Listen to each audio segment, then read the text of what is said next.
మాతృత్వం ఒక వరం అంటే తల్లి కాకపోతే శాపం అన్నమాట. మరేం చేయాలి?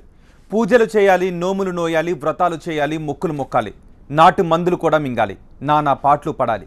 నిన్న మొన్నటి దాకా దేశంలో ఇదే దుస్థితి. ఇప్పుడు అమ్మతనానికి సరోగసి రూపంలో అభయం ఇస్తోంది సైన్స్. అదే సమయంలో అదే అమ్మతనం చుట్టూ అక్రమ దందా కూడా చోటు చేసుకుంటోంది. ఇందుకే సరోగసి గురించి చట్టం ఏం చెప్తోంది? అక్రమాల మాట ఏంటి? అమ్మకాలు కొనుగోలు మాత్రమే కనిపించి అద్దె గర్భం చుట్టూ పేగుబంధం, కన్నపాసం అన్న భావోద్వేగాలు ఉండవా? ఈ ప్రశ్నల సంగతి ఏంటి? సరోగసిని ఎలా చూడాలి? మాతృత్వం వరం కాదు, స్త్రీ హక్కు అని చాటి చెప్పే వైద్య విప్లవంగా చూడాలా? ఆధునిక సమాజం ఆవిష్కరించిన అద్దె గర్భాల కోణంలో చూడాలా? కన్న ప్రేమకు ఖరీదు కట్టే ప్రక్రియగా చూడాలా?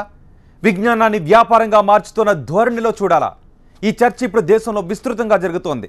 అయితే సరోగసి కేంద్రంగా జరిగే అక్రమాలను ఆ వైద్య విధానానికి ఆపాదించడం సరికాదు అంటున్నారు వైద్యులు. ఇందుకు మన చట్టాలు సరోగసిని ఎలా చూస్తున్నాయి?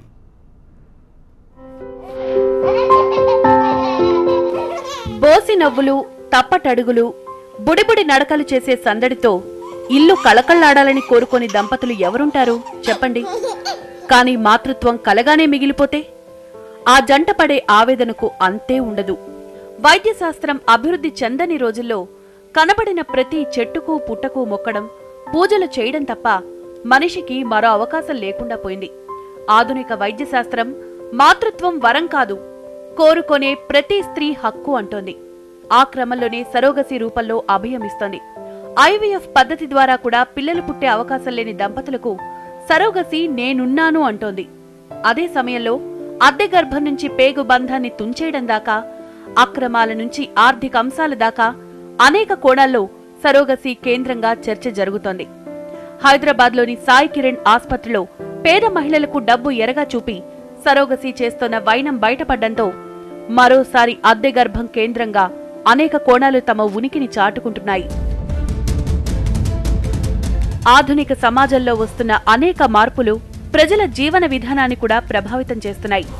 ఆ క్రమంలోనే సహజ సిద్ధంగా పిల్లల్ని కనే పరిస్థితి లేనప్పుడు అద్దె గర్భం వైపు చూసే పరిస్థితి పెరిగింది. వైద్య శాస్త్రంలో వచ్చిన ఈ విప్లవాత్మకమైన విధానం ప్రపంచవ్యాప్తంగా లక్షల జంటలకు ఊరట ఇస్తోంది. అయితే అద్దె గర్భానికి డబ్బులు చెల్లించడం, బిడ్డను కన్న తర్వాత ఆ తల్లి పేగు బంధాన్ని తెంచుకొని వెళ్లిపోవడం నుంచి సరోగసిని వ్యాపారంగా మార్చడం దాకా నిరసనలు వ్యక్తమవుతున్నాయి. సరోగసికి భార్యాభర్తలే అవసరం లేదు, జస్ట్ శుక్రకణం, అండం ఉంటే చాలు.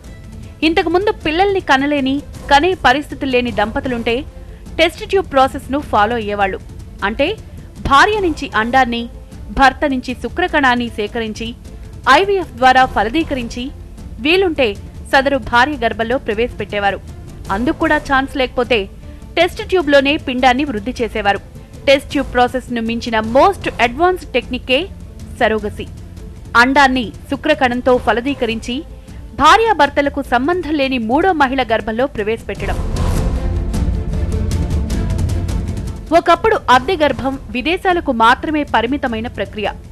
1994 తర్వాత మన దేశంలోకి ఎంట్రీ ఇచ్చింది ఈ వైద్య విధానం. ఏ చట్టమూ ప్రస్తావన లేకుండా 8 ఏళ్ల పాటు ధనికులు, అవసరమైన వాళ్లు దీన్ని ఫాలో అయ్యారు. సంతానలేమిని తీర్చుతున్న వైద్యం కావడంతో 2002లో భారత ప్రభుత్వం కూడా సరోగసిని చట్టబద్ధం చేసింది. అయితే కమర్షియల్ సరోగసి విపరీతంగా పెరిగింది. అమెరికా లాంటి దేశాల్లో కమర్షియల్ సరోగసి చట్టబద్ధం. అద్దె గర్భమిచ్చే మహిళకు డబ్బు చెల్లించొచ్చు, కానీ అక్కడయ్యే ఖర్చు ఎక్కువ కావడంతో విదేశీయులు సరోగసి కోసం భారత్ వైపు చూసేవాళ్లు. 2010 నాటికి ఏటా 10,000 విదేశీ జంటలు సరోగసి కోసం మన దేశానికొచ్చే పరిస్థితి ఏర్పడింది. అందులో 30% గే కపుల్సే. అద్దె గర్భం కోసం నిరుపేదలకు వేల రూపాయలు ఎరగా వేసి విదేశీయుల నుంచి లక్షల రూపాయలు వసూలు చేసి సొమ్ము చేసుకునే దళారీ వ్యవస్థ పెరిగింది. దీంతో 2012లో విదేశీ జంటలు, సేమ్ సెక్స్ కపుల్స్ సరోగసి వైద్య విధానాన్ని పొందడంపై బ్యాన్ విధించారు. 2015లో కమర్షియల్ సరోగసి మీద నిషేధం విధించాలని సుప్రీంకోర్టు సూచించింది. 2016లో పార్లమెంట్లో ప్రవేశపెట్టిన సరోగసి రెగ్యులేషన్ బిల్లులోనూ కమర్షియల్ సరోగసిపై నిషేధాన్ని పేర్కొన్నారు. కొన్ని లాస్ और కొన్ని రూల్స్ మన కంట్రీలో కూడా మార్పులు జరుగుతూ ఉన్నాయి. ప్రస్తుతానికి ఒక స్ట్రిక్ట్ లా లాగా లేదు, కానీ మనకి ఇప్పుడు ప్రస్తుతం మనం అంటే ఓన్లీ ఇండియన్ సిటిజన్స్కి మాత్రమే మన సరోగేసీ ప్రొవైడ్ చేయగలం. అదర్ సిటిజన్స్ లైక్ ఎన్ఆర్ఐస్, ఓపీఐస్ అలాంటి వాళ్ళలో కూడా ఈ సరోగేసీ ట్రీట్మెంట్ చేయడానికి అవకాశం లేదు. మన దేశంలో సరోగసీకి సంబంధించి చట్టం ఏం చెప్తోందో ఒకసారి చూద్దాం. సరోగసీ ద్వారా సంతానం పొందాలనుకునేవారు భారతీయులే ఉండాలి. పెళ్లై కనీసం 5 ఏళ్లు నిండుండాలి.